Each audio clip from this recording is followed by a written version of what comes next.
Hello and welcome to code with RSV. आज हम LeetCode की problem number 235 lowest common ancestor of a binary search tree को solve करेंगे। हम देखेंगे कि इस प्रॉब्लम को हम कैसे अप्रोच कर सकते हैं और C# में हम इसका सॉल्यूशन कैसे राइट कर सकते हैं। तो चलिए सबसे पहले इसकी प्रॉब्लम स्टेटमेंट पढ़ते हैं। इसमें हमें एक बाइनरी सर्च ट्री दिया होता है। तो अगर आपको आइडिया नहीं है कि बाइनरी सर्च ट्री क्या होता है, ये सिंपली एक बाइनरी ट्री होता है, यानी कि इसमें हर नोड की मैक्सिमम 2 नोड हो सकती है, प्लस इसमें जो लेफ्ट नोड होगी वो हमेशा इस नोड से छोटी होगी और जो राइट नोड होगी वो हमेशा पेरेंट नोड से बड़ी होगी। तो ये होता है एक बाइनरी सर्च ट्री और इसमें हमें एक बाइनरी सर्च ट्री बनाया दिया होगा जिसका कि रूट हमारे पास होगा और हमें लोवेस्ट कॉमन एंसेस्टर ढूंढना है। तो अगर मैं सिंपली कॉमन एंसेस्टर ढूंढने जाता तो सिंपल था कि मुझे रूट रिटर्न करना है, रूट हर एक का एंसेस्टर होता है, लेकिन इसमें मुझे लोवेस्ट कॉमन एंसेस्टर ढूंढना है। तो एग्जांपल देखते हैं, जैसे कि इस केस में अगर मुझे 0 और 4 दिए होते तो उनका लोवेस्ट कॉमन एंसेस्टर ये है 2। हालांकि 6 भी उसका एक एंसेस्टर है पर वो लोवेस्ट नहीं है, 2 उससे नीचे है और वो भी एक एंसेस्टर है। सिमिलरली 3 एंड 4 का अगर मैं देखूं तो 4 खुद अपने आप भी एंसेस्टर काउंट होता है। तो 3 और 4 का कॉमन एंसेस्टर 4 है, ना कि 2। तो इसमें देखो तो 4 खुद अपने आप भी एंसेस्टर काउंट होता है। तो 3 और 4 का कॉमन एंसेस्टर 4 है, ना कि 2। तो इसका हमें ध्यान रखना है कि इस तरीके से जब आता है कि एक नोड दूसरे का चाइल्ड है तो मैं ऊपर वाले को एंसेस्टर मान सकता हूं, उन दोनों का भी। तो अब क्वेश्चन आता है कि इसको सॉल्व कैसे करें। अगर ब्रूट फोर्स पे जाएं तो सिंपली मुझे हर नोड पे जाके देखना पड़ेगा किस पॉइंट पे जाके इनका एक कॉमन एंसेस्टर मुझे मिल रहा है, जिसकी टाइम कॉम्प्लेक्सिटी काफी ज्यादा होगी। अब इसमें मुझे प्रॉपर्टी यूज करनी है बाइनरी सर्च ट्री की, यानी कि किसी भी नोड के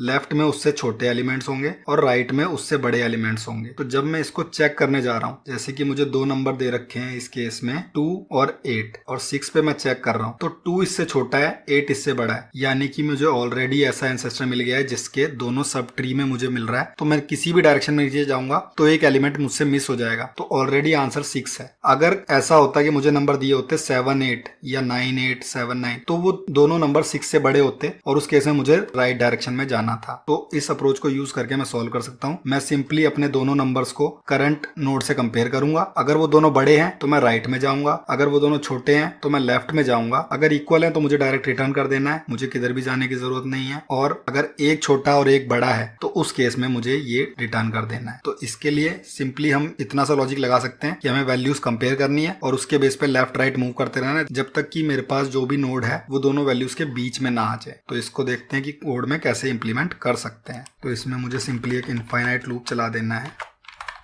क्योंकि मुझे लूप तब तक चलाना है जब तक मेरी नोड ना मिल जाए।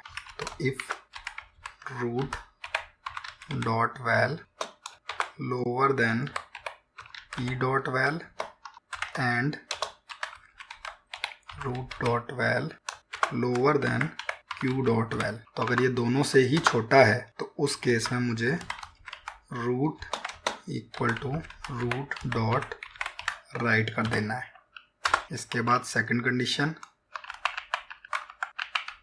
जिसमें कि अगर रूट डॉट वैल दोनों से बड़ा है तो मुझे जाना है लेफ्ट, और यहाँ पे मैं लगा देता हूँ एल्स इफ। और अगर दोनों में से कोई भी कंडीशन मैच नहीं हुई तो सिंपली मुझे इस पॉइंट पे ब्रेक कर जाना है, यानी कि इस पॉइंट पे या तो ऐसा हुआ है कि मुझे एग्जैक्ट नोड मिल गई है, दोनों में से एक इक्वल हो गई है, या एक लोअर और एक ग्रेटर है। इस पॉइंट पे मैं ब्रेक कर जाऊंगा और जैसे ही ये लूप खत्म होगा उस पॉइंट पे रिटर्न रूट कर देना है। तो इसका इतना सिंपल सा सॉल्यूशन है। इस तरीके से हम इसको सॉल्व कर सकते हैं। अब मैं इसको अगर रन करके देखूं तो यहाँ पे कुछ एरर हुई है। ओके, यहाँ डॉट लगी हुई है एक। तो हमारे टेस्ट केसेस यहाँ पास हो गए हैं और इसको सबमिट करके देखें तो मेरा सॉल्यूशन यहाँ पे सबमिट हो चुका है। तो इस तरीके से इस प्रॉब्लम को हम सॉल्व कर सकते हैं। ये काफ़ी कॉमन प्रॉब्लम है, बाइनरी सर्च ट्री में काफ़ी बार आपसे पूछी जा सकती है आपकी BST की नॉलेज को चेक करने के लिए। तो अगर आपको ये वीडियो अच्छा लगा तो इसे लाइक करें और ऐसी और वीडियोस के लिए चैनल को सब्सक्राइब करें।